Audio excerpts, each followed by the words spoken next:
Hello everyone, अस्सलाम वालेकुम।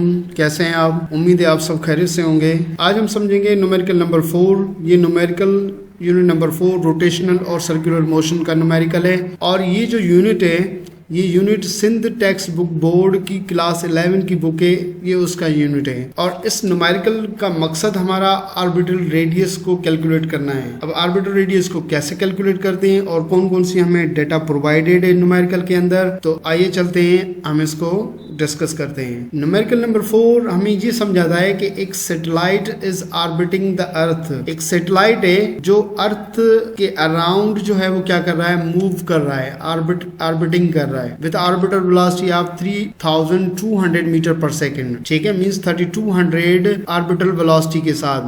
अब यहाँ पे खुद बता रहा है कि ये क्या है, ऑर्बिटल वेलोसिटी है। तो ऑर्बिटल वेलोसिटी को हम शो करते हैं v से। तो डेटा में ये वैल्यू हम किससे इंडिकेट करेंगे, v से करेंगे। What is the orbital radius? Orbital radius कितना होगा ये हमें कैलकुलेट करना है। और ऑर्बिटल रेडियस क्या होता है, r। ठीक है, तो हमें जो है इस न्यूमेरिकल में क्या कहा जा रहा है कि एक सैटेलाइट है, वो अर्थ के अराउंड जो है 3200 मीटर पर सेकंड के ऑर्बिटल वेलोसिटी के साथ मूव कर रहा है। तो वो ऑर्बिटल रेडियस क्या होगा? फॉर एग्जांपल, अगर ये सैटेलाइट इस पाथ पर जो है वो मूव कर रहा है अर्थ के अराउंड, ठीक है, ये अर्थ है, तो इसका ऑर्बिटल रेडियस मींस अर्थ से सेंटर से लेकर इस सैटेलाइट तक ये जो डिस्टेंस है, ये डिस्टेंस कितना है, ये डिस्टेंस हमें क्या करना है, कैलकुलेट करना है। तो डेटा में हमारे पास क्या है, वेलोसिटी ऑर्बिटल मिली हुई है, रेडियस हमें कैलकुलेट करना है, और कैपिटल जी ये यूनिवर्सल कांस्टेंट है, और मास ऑफ अर्थ भी जो है ये कांस्टेंट है। ये सारी वैल्यू जी और मास ऑफ अर्थ तो हमें प्रोवाइडेड नहीं है, ये कांस्टेंट वैल्यू है, ये हमें यूज करनी है, इस वजह से हमने डेटा में मेंशन की है। सॉल्यूशन में चलें तो ऑर्बिटल वेलोसिटी का ये हमारे पास फार्मूला है। अब क्या करेंगे, दोनों साइड से स्क्वायर करेंगे। ठीक है, दोनों साइड से जब स्क्वायर करोगे तो ये वी स्क्वायर और ये स्क्वायर रूट खत्म हो जाएगी। तो वी स्क्वायर बराबर G mass of central body divide by R. ठीक है, अब आर डिवाइड में इधर आएगा तो वी स्क्वायर के साथ मल्टीप्लाई होगा, तो वी स्क्वायर बराबर जी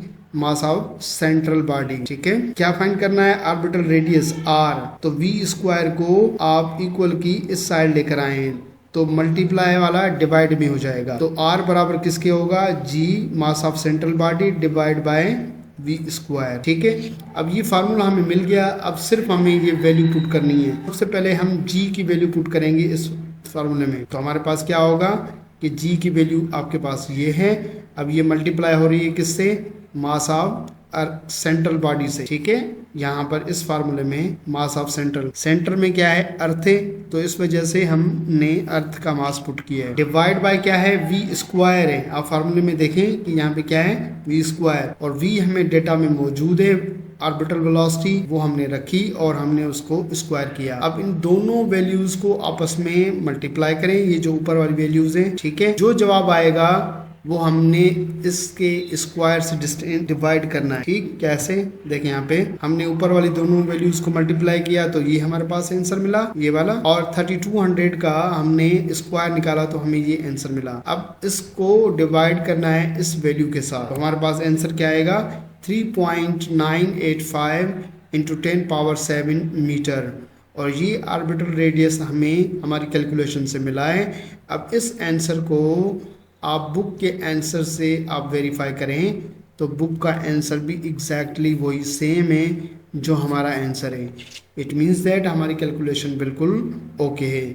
तो ऑर्बिटल रेडियस कितना मिला हमें कि एक सैटेलाइट अर्थ के अराउंड चक्कर लगा रहा है, तो कितने डिस्टेंस पर वो चक्कर लगा रहा है, वो डिस्टेंस जो आर जो कि हमें कैलकुलेट करना था वो क्या है, 3.985 इंटू 10 पावर 7 मीटर के डिस्टेंस पर वो मौजूद है, और वहीं पर वो 3200 मीटर पर सेकंड के ऑर्बिटल वेलोसिटी के साथ मूव कर रहा है। तो आई होप आज का ये लेक्चर आपको समझ में आ गया होगा। तो अपना बहुत सारा ख्याल रखिएगा।